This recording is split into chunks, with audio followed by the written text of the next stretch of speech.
I'm going to take a quick break because we have half an hour for the all-important review of the issues, actions and experiments that came out of the ADAPT labs. And to take over at this point, we're going to go back to El Presidente, Ian Priest, IPA President, who is going to talk to the chairman of those three groups. Ian.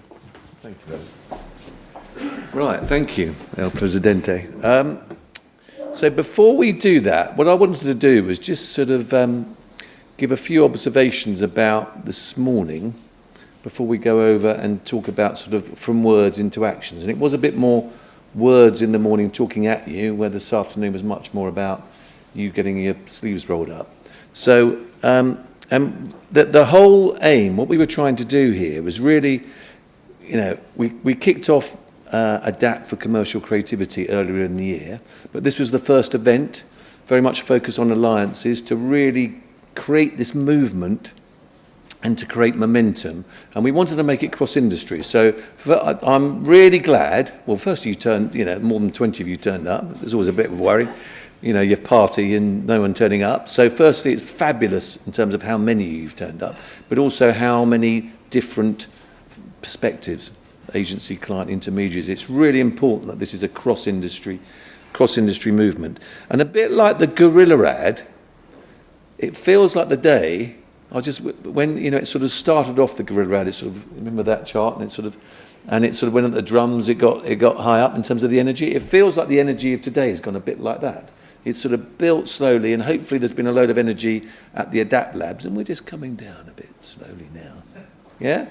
But that's the sort of, so it really feels like there's energy in the day and participation. And the idea was not for it to be a conference, and hopefully that's what you're feeling.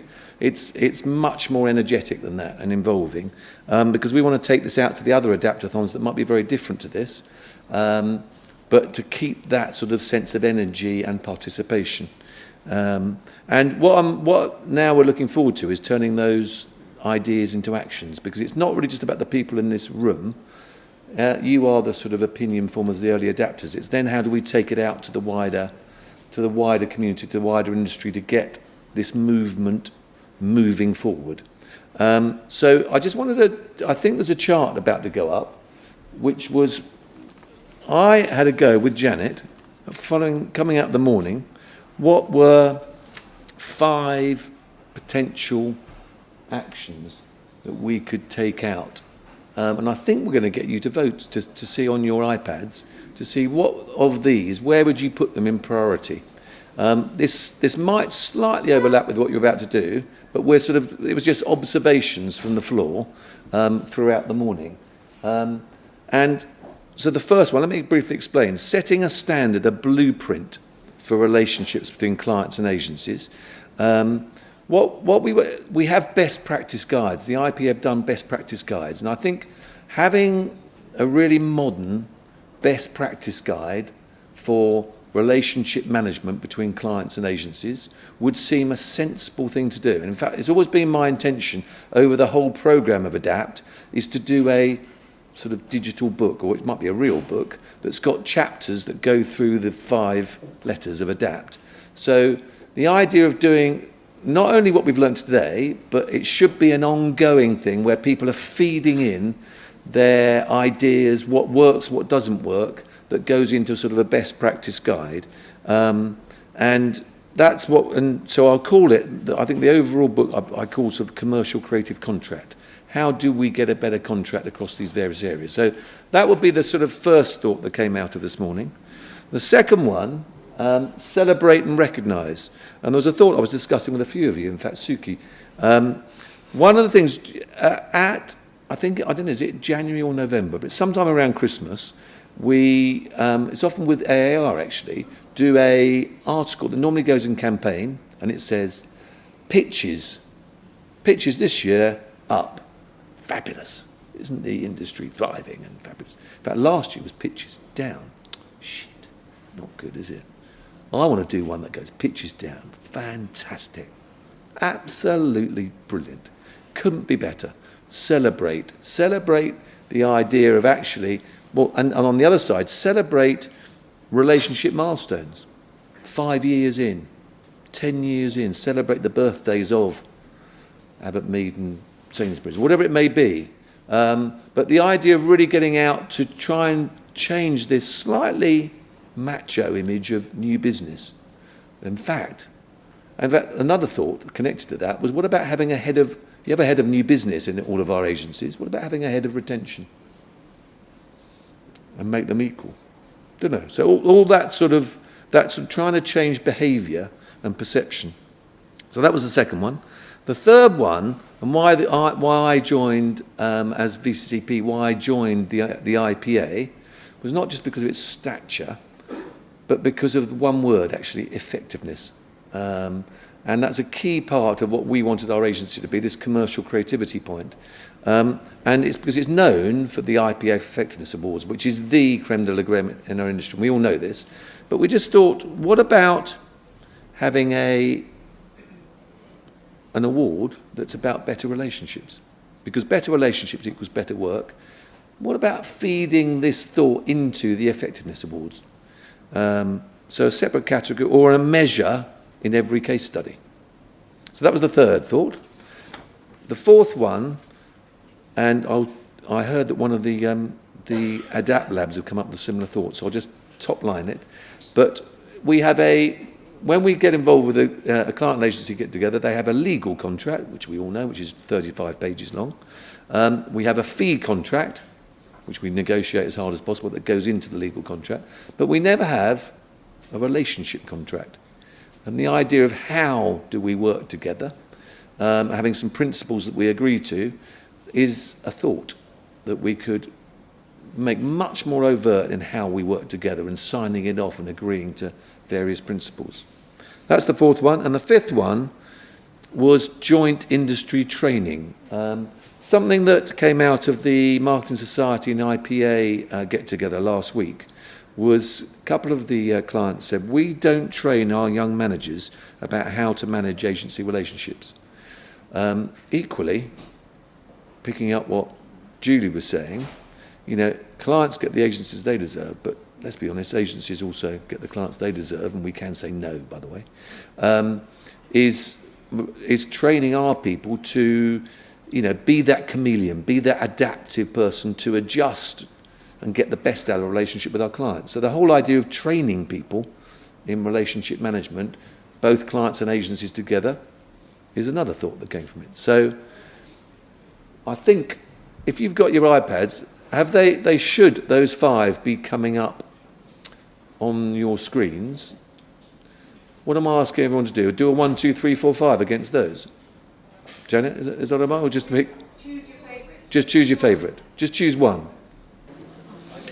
Right, well, there you go. Relationship contract. So, Suki, it was going to be interesting because I think they've come up with something very similar and they're going to take it further. So that sounds a good lead in to, shall we invite the 6 of you up on stage, 2 from each ADAPT lab. And thank God they're all 6 of you. In fact, we've got all women, which is fabulous. Because mainly I know I can trust them, right? They're going to actually deliver because they'll do their homework. Well, I can imagine some boys will wing it, something rotten. And this is very much live, so I don't quite know what they're going to come up with, apart from I did hear that idea from you.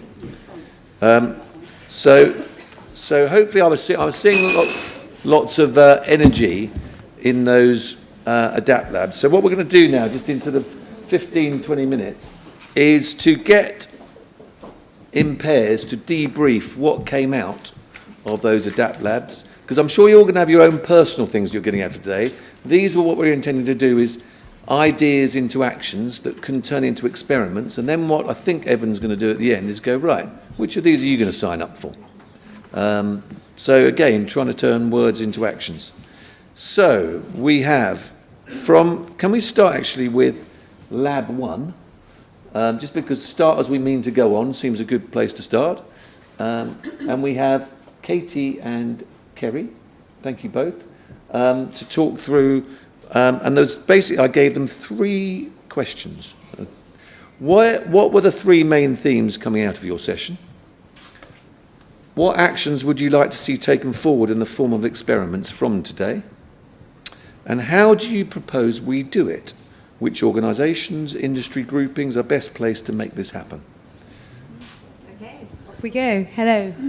everyone. So what we didn't want to do in our lab was to just focus on the pitch, because it feels that we've spent a lot of time talking about how we could improve pitch processes.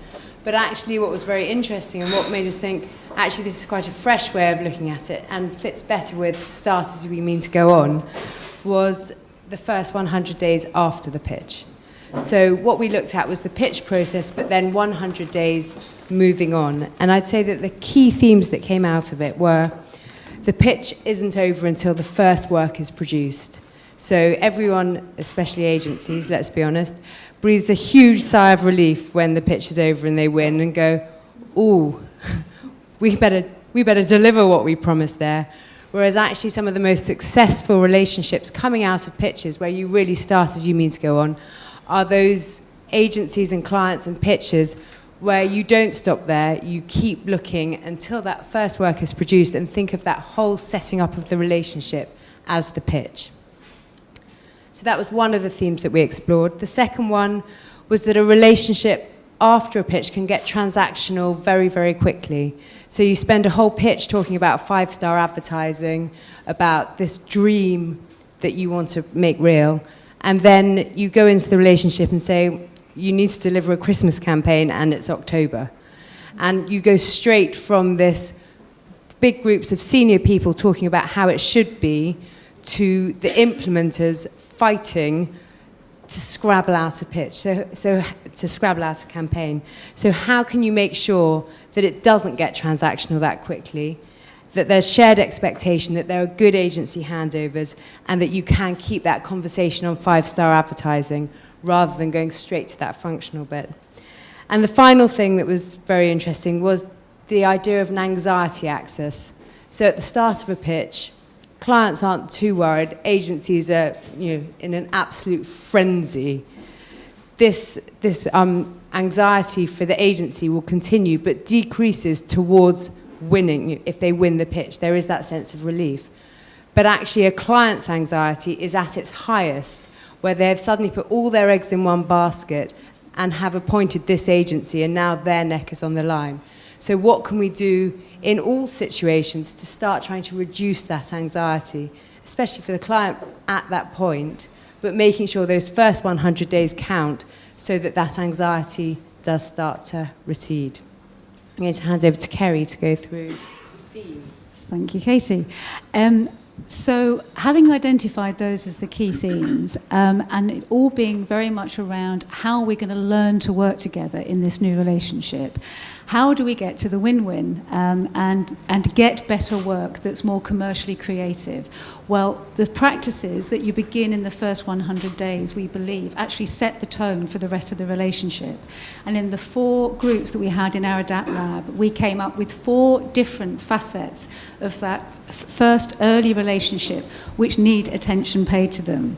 The first one was being very clear on the scope of work for the first 3 months. Very often what ends up happening is you try to nail the resource that's required, or the fee that's going to be payable to the agency, or what's actually going to be produced ongoing, whereas in actual fact it's much easier if you look just at the first 3 months, be really clear about the expectations that you both have of one another as far as that work is concerned, working out what the incumbent agency, outgoing incumbent agency might be doing as opposed to what the new agency might be taking on, to avoid that floodgate mentality when everything comes chasing towards the new agency and they're expected to do everything without having learned how to work with that client. Secondly, the importance of communication, which seems really, really obvious, but one of our members in the ADAPT lab identified this notion that very often it can feel like an arranged marriage for some parts of the team if they haven't been involved in the pitch, on either the agency side or the client side. This relationship is almost foisted on them, and they don't know much about it or how it's going to be set up. So communicating to them, and we had ideas around perhaps the agency team going in to see various members of the pitch, of the client team that haven't been involved in the pitch, and presenting a summary of the pitch, for example. The third part was recognising the importance of induction and immersion. And again, this seems really obvious, but it is quite a time-consuming thing to do, and there needs to be commitment to that in the first, probably the first month of the relationship, but certainly within the first 3 months, so that the agency has an opportunity to ask for the information that they need. There's time spent within both communities, if possible, working in each other's companies, so that there's a real sense of the culture of both the parties that are going to be trying to work together, and in a very mutual way. And then finally, getting down to the real nitty-gritty, nailing the actual working practices, how you're going to deliver what it is you've agreed to do for one another, how the brief is going to be put together and signed off, how the agency is going to be briefed, who has the right to sign off that brief, who's going to approve work. So getting some real consensus on those working practices for how you're going to behave in that first 3 months together. So going into the experiments, there are 3 experiments that we have come up with. 2 of them I'll talk about, then Kerry will talk about the final one. The first one that we talked about was the 100-day question, which is that agencies, when they're in the middle of a pitch, would never feel presumptuous enough to say to a client, what do you want out of us for that first 100 days? Because they feel as if it would be an arrogant question, whereas actually it's a very, very sensible question, because what the client answers from that basically tells you a lot about how you'll be working as a client-agency relationship. Because it could well be that they say, we'd like you to spend the first 100 days visiting our markets, or going to every call centre, or it could be you need to clear up the mess, that's why this pitch is being called, you need to do some work pretty quickly, or you need a roadshow to induct all of our people into your grand vision for our brand. But it feels it would be either within a pitch brief, or that all agencies sign up to ask it, that actually as part of pitches in the next 100 days, that part of that pitch is talking about what you are going to do for that first 100 days, and putting together a clear plan of how you will approach that when and if you win the business. So that was one of them. The second one is all about transition. And this is slightly different in that because we want people to be looking at the advertising, getting to this 5-star advertising, commercial creativity, making sure that the nuts and bolts are all in place for the senior members of the team to carry on talking about this.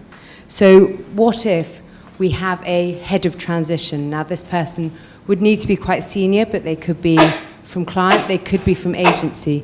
But you have a head of transition who gets under the skin of the client and makes the client and agency transition and working together as simple as possible. It reassures that the agency are going to live up to what they've promised, and it stops conversations with senior people getting too granular, and it will hopefully reassure and manage that anxiety that can come at the beginning of a relationship.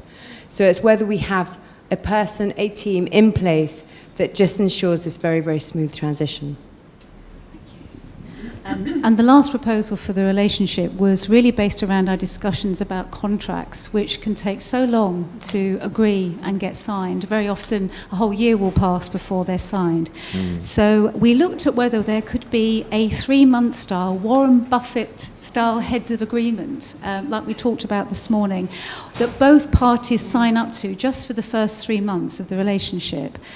We initially talked about it as being an agreement that we sign around scope of work, but on further conversation it should apply to everything that you're going to do within the first 3 months of that relationship, from how the induction process is going to work, through to what work is actually going to be produced, through to what you're committing to in terms of your working practices, and then kind of how you're going to develop your social relationship with one another. And lots of drinking came up as suggestions in our session.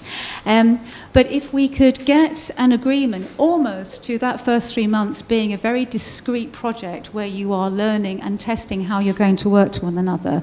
Once you've got through that 3 months, it's much easier to look at forward KPIs to establish what your service level agreement is going to be, to make sure that you've got the right resource on the account. Because when you win it as an agency, nobody's got a load of spare bodies wandering around for what is usually an uncertain scope of work. So we feel that if we can have responsibilities that both parties sign up to, and there would be a fee attached to this heads of agreement too, you've got more chance of actually keeping everybody on track and then being able to review something which is measurable and practical at the end of the first 3 months. So whether it's a relationship contract or a heads of agreement for the first 3 months or first 100 days contract, it needs to include those facets that we've just described. Thank you. Thank you both very much. Now, was that a clap?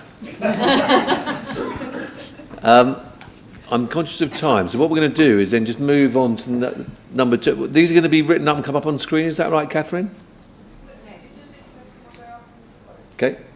So, Liz and Libby, Adapt Lab 2. Well, the brief for Adapt Lab 2 was quite wide-ranging because, in a way, it was sort of what behaviours can lead to continuous improvement in client-agency relationship management, which obviously is a pretty broad topic. We asked people to think about it individually, and so take away from today very specific personal actions that they will, take into their day-to-day lives. Can't share those with you because presumably they're on their notepads or their iPads and they'll take that home with them. I suspect we'll see a lot of touching going on around the corridors in future. We then asked breakout teams to attack the topic, and we asked them to think quite laterally as if they were different entities, different brands, different client organisations. And at that point, I will hand over to Liz, who will talk you through the findings. I'm going to talk you through the findings. Okay, we asked people to think about this question as though they were Google, Mary Portas, McKinsey and Virgin. And we identified sort of 3 clear buckets, really, some of which actually not surprisingly overlap with some of yours. So the 3 key areas were around people, process and money. So the people bit, no surprises in here, around agency churn, client change, as we've talked about, trust, the need to be talking about feelings, and had a big conversation around the value of having that third-party mediator to help with the relationship in order to achieve that piece of honesty that we've been talking about today, and to develop the depth and the breadth of relationships, and also thinking about how best to be managing relationships upstream, not just specifically with the marketing director, but thinking more broadly and higher possibly than the marketing director themselves. And also from an HR point of view, hurrah, thinking about retention and talent and training, which Ian alluded to too. From a process point of view, thinking about setting expectations and the need to collaborate on setting those expectations and making sure that they're human and intuitive. So rather than just imposing an 82-page document on us or them, because that's what we think we should be doing, just making sure that they are agreed and make sense and are human. Making sure that roles and responsibilities are clearly defined, and again making sure that the onboarding piece is very key in that process in terms of understanding the business and also helping us to deepen those relationships. And once we've agreed those processes between us, we need to make sure that both parties are following them and sticking to it. An interesting point raised by the McKinsey group was the idea of conflict, and why as an industry have we introduced the concept of conflict, because McKinsey, for example, would have groups of specialism. You would have the car specialist department looking after a whole range of car brands, whereas we say, oh, we've got a car brand, we can't have another one. So where's this conflict idea come from, which was an interesting provocation. Money, as we've talked about at length today, procurement needs to be involved very early on. That came very strongly through all of the groups in our lab. They need to be kept in that relationship. So once they've been brought in early on, they need to be kept in. Almost 3 people in the marriage, aren't there? There's the agency, the client, and procurement. Shared metrics, an interesting idea, shared metrics between client and agency, and also shared reward. So if the agency is contributing hopefully to the success of the client, that there's some sharing of that with the reward mechanisms in place. An interesting one for pitch fees to be agreed up front and everybody to be on a level playing field as part of that. And again, the McKinsey team being a bit provocative, coming up with the idea of agencies licensing their ideas. So if you give a client an idea that perhaps the licensing of that idea sits with the agency for a 3-year period, and once we are successful in winning a new piece of business, we sign that client up potentially for a 3 or a 5-year period, and there's a penalty for breaking that arrangement and potentially a transfer window at some point if either party want to get out. So, thanks to McKinsey.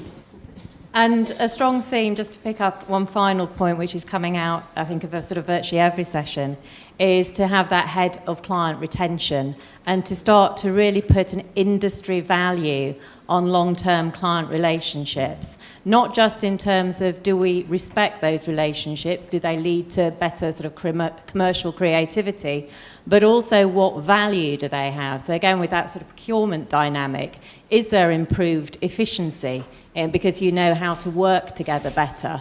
Is there deeper cultural and business understanding?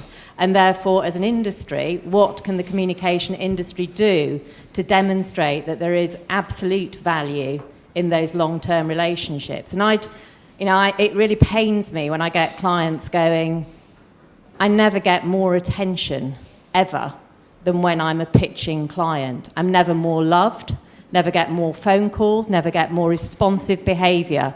And they're like children who throw tantrums. And actually, the more attention you give a child when they have a tantrum, the more tantrums they'll throw. And as an industry, that's how we've behaved and go on behaving. So there is a huge plea from the first group, from our group, to actually start to do as Ian was saying, drive down the number of pitches and celebrate retained clients. Fabulous. Thank you both very much. Adapt Lab 3, last but not least. So, Sorry. Group 3, certainly lots of the themes that Group 1 and Group 2 have talked about are going to come up again, and head of retention definitely came up in our conversations too. So great to see some consistency there. Our group was really concerned with how you create change in an existing relationship. So perhaps part of avoiding getting to a pitch, how do you rekindle the flame, as it were? And so we started from a point where we tried to define what a win-win relationship looks like and what working together better looks and feels like. And actually, we moved on from there pretty quickly because we felt from the very beginning of the day right through to now, there's been really consistent and clear understanding, very shared understanding of what a really great relationship looks like. And it's all of the big things that we saw in the word cloud earlier, like mutuality, partnership, trust. And we also identified that actually there's a very good shared understanding of exactly what undermines that. And those are the smaller day-to-day delivery things. So the big stuff is the great stuff, and the small stuff is the stuff that undermines it and really damages the trust and makes the relationship need a really good change. So some of the key issues that we identified, some of the key barriers to that were around how you measure the quality of a relationship. So we talked a lot about review processes, and also about how fit our processes are for now. So probably the best thing for us to do is to talk about the 3 things that we'd like to see change before we come on to our experiments. So Suki. Thank you. So in terms of what we talked about earlier, that clients and agencies should talk to each other regularly, we think that evaluation should take place, and they should always be client on agency and agency on client. They should never be one way. They should be more qualitative focused rather than just quant focused, and they should look at all aspects of the relationship. And they should also separate finance from performance. So that was the first one. The second one was around measuring strokingness. And we think that that should be measured as part of an ongoing evaluation. That should be both across clients and agencies. And we should look at, do we actually feel the love between us? Because there's going to be a very direct link between that and the effectiveness of the relationship. So the third area that we'd really like to see change is our processes, how we engage with each other every day. And we felt that really on both halves of the team, both the marketing half of the team and the agency half of the team, we've got some pretty old model processes where we're trying to do a new model job. So we have a very different ambition for the output of our work together now. So our ideas have a very different feeling about them, and yet we're still working in a very similar way to get there. The way we engage with each other varies dramatically. There's a big difference between the long-term retained relationship, which Kate talked about, agencies wanting all of the time, and some of the more kind of quick in and out project-type engagements, which are based more around a task than long-term custodianship. So different rules of engagement. And particularly thoroughly discussed was the new team structure, the idea of working with multiple agencies rather than one main agency partner. And one of the things that came out of our discussion was really, this is still so very new, that there isn't yet a proven best practice model at all. And this was something that we felt worth a lot more investigation in the future, further exploration, to try and define what works well, some of the barriers to it working well, and to create some new models for that. So we came up with 3 experiments. The first one is to create a psychological contract between clients and agencies. We had Troy Warfield in our group, and he's the commercial director of Avis Budget, and he held up a slide, which we do have somewhere, but I'm not sure if it'll come up. Or it might. Here we are. Now, this was written 50 years ago-ish by the chief exec of Avis at the time when they created the We Try Harder campaign with DDB. And I will just read one bit of it. Avis will never know as much about advertising as DDB, and DDB will never know as much about rent-a-car business as Avis. To this end, Avis will approve or disapprove, not to try and improve, ads which are submitted. Any changes suggested by Avis must be grounded on a material operating defect. To this end, DDB will only submit for approval those ads which they as an agency recommend. And then there's compromises should be avoided. The conviction should prevail. Now, we thought that this was fantastic, but actually what was even better is that Troy and Avis are using that with their agencies now. So although this was written 50 years ago, the fact that they will embrace what the agency says, there is a written contract and they work to this, is something that we felt we would love to see in the next 100 days, how many psychological contracts we could get between clients and agencies.